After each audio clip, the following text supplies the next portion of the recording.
पूर्व मुख्यमंत्री एवं नेता प्रतिपक्ष भूपेंद्र सिंह हुड्डा ने मांग उठाई है कि चंडीगढ़ के मुद्दे पर प्रदेश सरकार को जल्द से जल्द विधानसभा सत्र बुलाना चाहिए, क्योंकि चंडीगढ़ और SYL को लेकर स्पष्ट है कि भाजपा सरकार हरियाणा के हकों की रक्षा करने में पूरी तरह नाकाम साबित हुई। यह सरकार न तो नई विधानसभा की जमीन ले पा रही है और न ही SYL का पानी। सुप्रीम कोर्ट के स्पष्ट आदेश के बावजूद भाजपा हरियाणा को उसके हक का पानी नहीं दिला पाई। चंडीगढ़ को लेकर भी भाजपा की नीति ढुलमुल है। खुद केंद्र सरकार स्पष्ट नहीं कर पा रही कि दोनों राज्यों की साझा राजधानी रहेगी या पूरी तरह केंद्र शासित प्रदेश बनाया जाएगा।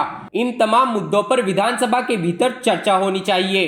कौन कौन लोग वहाँ पर पहुँचेंगे और हरियाणा से कैसी तैयारी है? हरियाणा से पूरी तैयारी है। वहाँ पर कांग्रेस अध्यक्ष मल्लिकार्जुन जी, राहुल गांधी जी, सोनिया जी, प्रियंका जी, सभी वरिष्ठ नेता वहाँ पहुँचेंगे। सारे जो हमारे 3 प्रदेशों के मुख्यमंत्री वो हैं, प्रदेश अध्यक्ष हैं, CRP लीडर्स हैं और सब नेता वहाँ पहुँचेंगे, क्योंकि खास तौर पे हरियाणा के लिए राहुल जी ने जो सवाल उठाए कि भाई 3 बार वोट परसेंटेज बदल गई। 5 तारीख को इलेक्शन हुआ 61.09, 6 तारीख को बताते हैं 65.65, 7 तारीख की रात को बताते हैं 8 को गिनती थी कि 67.90, तो 7% वोट का कैसे फर्क हुआ? ये बहुत सारे है सवाल जो इलेक्शन कमीशन ने अब तक जवाब नहीं दिया, तो उसके लिए रैली है। लेकिन आज जो सवाल है एक और सामने खड़ा हो गया, हमारे जो मौजूदा हरियाणा सरकार है वो हरियाणा के हितों की रक्षा नहीं कर पा रही है। देखिए आप, SYL का फैसला सुप्रीम कोर्ट फाइनलिटी हो चुका है। अब ये कहते हैं हरियाणा पंजाब इकट्ठे बैठ के फैसला कर लो, हम दखल नहीं। अरे जब सुप्रीम कोर्ट का फैसला उसको इम्प्लीमेंट करो। केंद्र सरकार की जिम्मेवारी छोटी है, हरियाणा सरकार की जिम्मेवारी है वो नहर खोद के पूरी करे। इसी प्रकार से विधानसभा का सवाल आया, भाई चंडीगढ़ का अस्तित्व क्या है, इस बात को डिफाइन करे। हरियाणा विधानसभा की जगह मांगता है तो देते नहीं है। अगर चंडीगढ़ हरियाणा की राजधानी है तो विधानसभा की क्यों नहीं जमीन देंगे? लेकिन चंडीगढ़ का स्टेटस क्या है, कभी कुछ बयान आ जाता है, कभी कुछ जाते हैं, विड्रॉ करते हैं। स्पष्ट करना चाहिए केंद्र सरकार को इसी वास्ते, क्योंकि हरियाणा के हितों की वो है हो रही है, अवहेलना हो रही है। मैं दरख्वास्त करता हूँ हरियाणा सरकार से कि तुरंत स्पेशल सेशन असेंबली का बुलाया जाए और ये मुद्दे डिस्कस की जाए। हरियाणा के जो है हितों को अहित हो रहा है।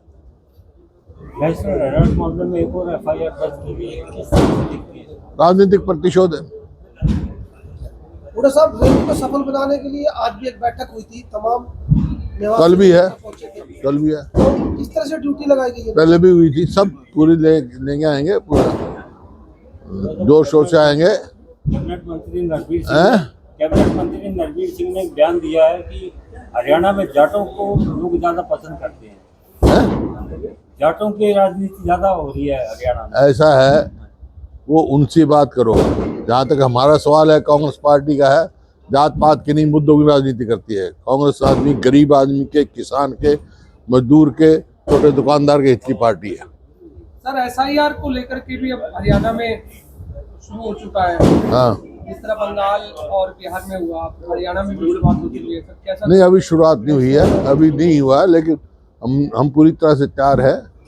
हमारा BLO बने हैं, तो हमारे BLA भी जो है सूची दे दी गई है, तर्क रहेंगे हम।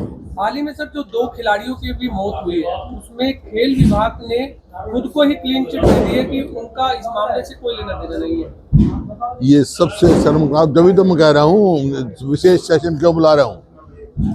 हम अपने खिलाड़ियों को कैसे खो सकते हैं, इसकी जिम्मेवारी है। पोल जो है ना बदले नहीं गए, पहले पोल किसने लगाए, इन बदले गए। अब वहाँ लाखन माजरे में हुआ, MP डेवलपमेंट फंड दे रखा लाखों रुपए, वो नहीं पूरा हुआ। ये इस सरकार की खेल नीति बिल्कुल विफल है। अगर देखिए दुनिया में जो खेलों में देश आगे होता है वो उसका वो ही विकसित देश होता है। देख लो, ये तो इसी प्रकार से देश में, अपने हिंदुस्तान में वही प्रदेश विकसित कराएगा जहाँ खिलाड़ी विकसित होंगे, खिलाड़ी होंगे अच्छे। नहीं तो पंजाब में पूरी जनरेशन जो है नशे में भटक गई थी। तो इसी के लिए हमने खेल नीति लेके आए जब कांग्रेस की सरकार थी। 3 मुद्दे हमने किए थे। पहले इंफ्रास्ट्रक्चर दिया, स्टेडियम बनाए, उनका भविष्य सुरक्षित किया, अच्छी अच्छी नौकरियां दी। सरकार कुछ करती नहीं। जिस पार्टी के पास अपनी अचीवमेंट नहीं हो, 11 साल से प्रदेश जो है, जो पहले 14 में प्रति व्यक्ति आए, प्रति व्यक्ति निवेश पूरे देश में नंबर 1 था, आज फिसल गया अपनी जगह। उनकी अपनी कोई उपलब्धि नहीं है, तो ऐसी बातें करते हैं। यहाँ तक कांग्रेस पार्टी है, जात पात की नहीं, मुद्दों की राजनीति करती है, गरीब आदमी के लिए, मजदूर के लिए, छोटे दुकानदार के लिए, व्यापारी के लिए। सर, एक लाडो लक्ष्मी योजना बेरोजगारी जो है, बेरोजगारी में आज हरियाणा नंबर 1 हो गया है। एक लाडो लक्ष्मी योजना एक बात और कही थी सर कि 7% जो वोट प्रतिशत चुनाव आयोग ने बढ़ाया था हरियाणा के चुनाव में, उसका जवाब अब तक नहीं मिला हमारे को जवाब नहीं मिला अब तक। 7% कैसे बढ़ गई वोट भाई?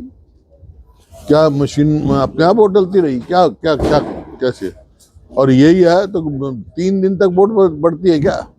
क्या उसी की वजह से भारतीय जनता पार्टी की सरकार बनी सर? क्या आप मानते हैं कि 7% जो वोट बढ़ा था उसी ने बड़ी भूमिका निभाई? 15 लाख वोट बढ़ी हैं, एवरेज 15,000 प्रति कॉन्स्टिट्यूएंसी वोट बढ़ी है।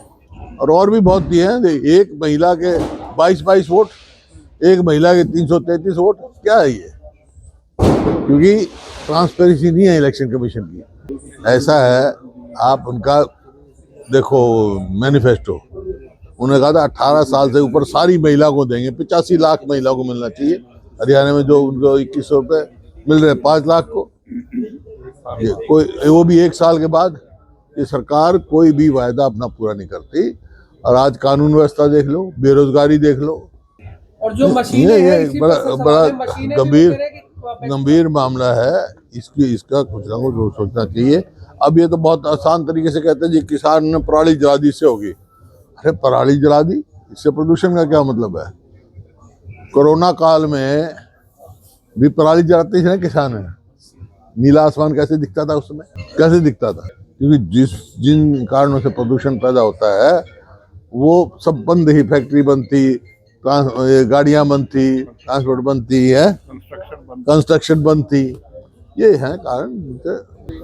विपक्ष को मिलने नहीं दिया जा रहा। मिलना चाहिए, ये तो प्रजातंत्र का तकाजा है। कोई भी आता है सदा मिलते ही हैं। कि एक गांव में वो 15 करोड़ रुपए लगाते हैं विकास कार्य में, उनको वहां से मात्र 300। राव नरवीर की बात कही हुई, उनसे जवाब मांगो, मेरे से क्यों? मैं थोड़ा दूंगा उनकी जगह। मेरे जो कोई बात कहो उसका सवाल आप करो, मैं जवाब दूंगा।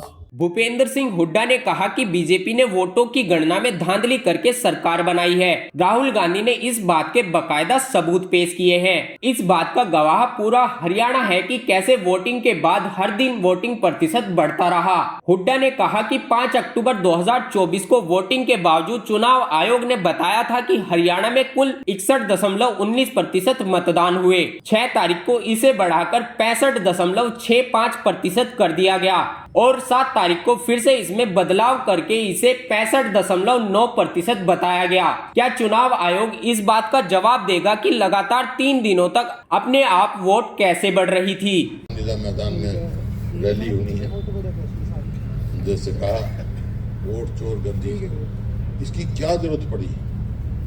क्यों कर रहे हैं? राहुल जी ने पहले महाराष्ट्र का दिखाया, फिर बिहार का और हरियाणा का जब देखा तो इसमें कोई शक की गुंजाइश नहीं है कि इलेक्शन कमीशन का रवैया ट्रांसपेरेंट नहीं है। उन्होंने साबित कर दिया कितनी कितनी वोट बनी हुई है, कितनी हुई है। और खास तौर पे हरियाणा का जब उन्होंने दिखाया तो उसमें तो सब ने देखा, क्योंकि आप तो हरियाणा के हो, कि हमारे साथ क्या हुआ। हमारी सरकार चोरी हो गई। वोट चोरी 10-5 की बात नहीं। और ये भी देखो, हरियाणा में तो वोटिंग पड़ी 5 तारीख को, इलेक्शन कमीशन कहता है कि वोट पड़ी हैं 61.09,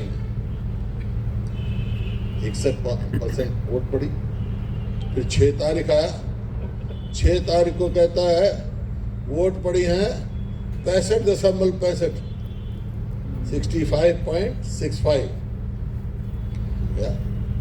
8 तारीख को सुबह गिनती होनी है, 7 तारीख को 8:45 बजे इलेक्शन कमीशन कहता नहीं, पोलिंग परसेंटेज हुई है 67.90, 67.90।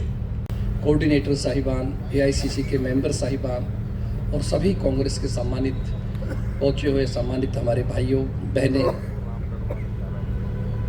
सबसे पहले तो मैं आप सब साथियों का जो आज समय निकाल करके दूसरी बार 14 तारीख की रैली के लिए जो समय दिया आपने और आकर के रैली के विषय में जो यहाँ अपनी घोषणा की, अपनी दोबारा से दोहराया अपने वायदे को, उसके लिए मैं आप सबका आभार प्रकट करता हूँ।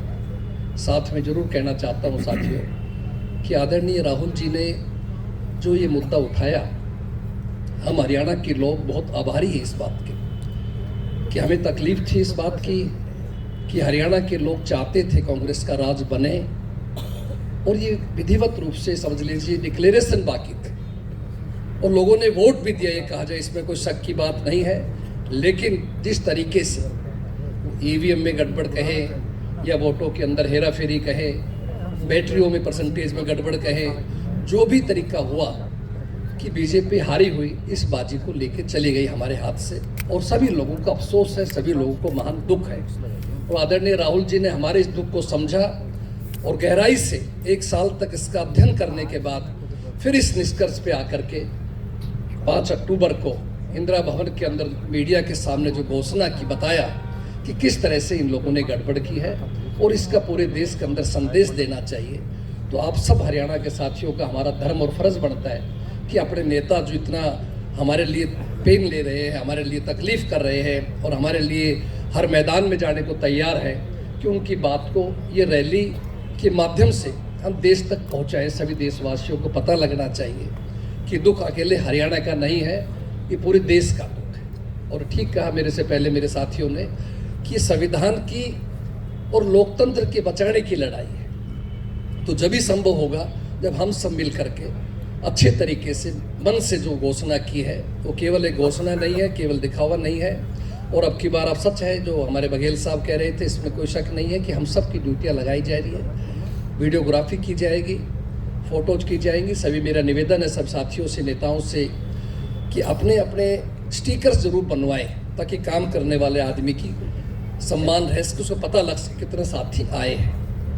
पूरी तरह से स्टिकर्स वगैरह लग करके आए, पहचान बने गाड़ियों की, किस ज़िले से कौन सी गाड़ी आई है, कौन सा साथी नेता हमारा कितनी गाड़ी लेकर के आया है।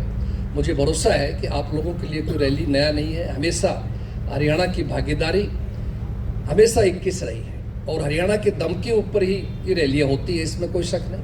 और जो तैयारी के लिए हमारे संगठन महासचिव आदरणीय श्री वेणुगोपाल जी ने श्री वी.के. हरिप्रसाद जी को, हुड्डा साहब को और हम लोगों को जो बुलाया था, हरियाणा की जो मीटिंग ली थी, तो उसमें यही कहा था कि रैली तो हरियाणा की है और ये तो सारा मैदान आपको भरना है। 1 लाख आदमी उन्होंने जुम्मे लगाए थे, लेकिन ये तो हुड्डा साहब ने और वी.के. साहब ने कहा नहीं साहब, तो उन्होंने कहा चलो 50,000 से कम नहीं होने चाहिए। लेकिन मुझे भरोसा है कि जिस सात तरीके से आप सब लोगों ने अपने शीर्ष नेताओं की बात को रखा है कि आप उस रिकॉर्ड को तोड़ेंगे निश्चित रूप से। हर जिले के अंदर लोगों में उत्साह है, फर्क सिर्फ इतना है कि हम सब लोगों को मिलने की जरूरत है। मैं धन्यवाद करना चाहता हूँ हमारे कोऑर्डिनेटर साहिबानों का भी। अब तक जो 11 जिलों के अंदर कार्यक्रम हुए हैं, बीजेपी नेताओं द्वारा लगातार आ रहे जाति आधारित बयानों पर हुड्डा ने कहा कि जिस प्रकार सरकार के पास गिनवाने के लिए कोई उपलब्धि और दिखाने के लिए कोई काम न हो तो वह जात पात की राजनीति का सहारा लेती है, लेकिन कांग्रेस अपनी विचारधारा पर अड़िग है। हम 36 बिरादरी के भाईचारे को साथ लेकर चलेंगे।